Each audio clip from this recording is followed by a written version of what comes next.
To simplify the problem number 12, we have to remember our properties of exponents.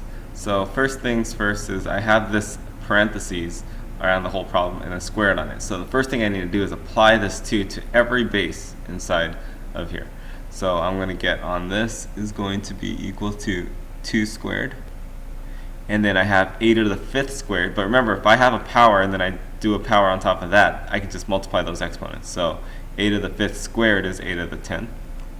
B to the negative 4th squared is b to the negative 8.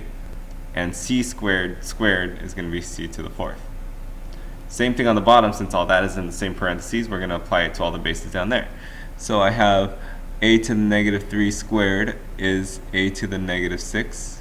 Then I have b to the negative 4 and c to the 6th. Then there's a lot of ways I can approach this from here, but I like to move all the negative exponents first. So if you recall, anytime we have a negative exponent like this one right here, or this one right here, then this one right here, those all move. So anything on the top moves to the bottom, anything on the bottom moves to the top, along with the base that it's on, and it becomes a positive exponent. So this whole thing is going to move, this whole thing is going to move too, and this one.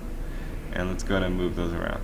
So from there, I'm going to end up with, well, 2 squared is just 4, a to the 10th. I also have the a to the minus 6 moving up top, so that's going to become a to the positive 6. The b to the 4th is going to move up to the top, and I also have c to the 4th.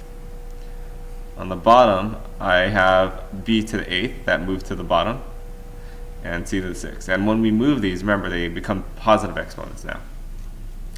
Now all we have to do is simplify everything.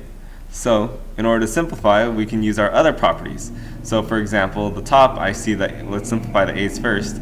I have a to the 10th times a to the 6th. So when I have the same base and exponents on separate ones, then I can just add those exponents. So that's going to be a to the 10 plus 6 is 16. Then with the b's, I can I can subtract them, but for me it's easier to just think I have 8 on the bottom, 4 more on the top, and if I list those out, 4 of them are going to cancel. So all the ones on the top are going to cancel, on the bottom I'll be left with 4 more. So that's b to the 16th, or b to the 4th on the bottom.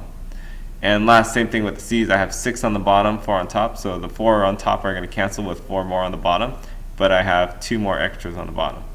So my answer is going to be 4a to the 16th over b to the 4th, and c squared, which is a.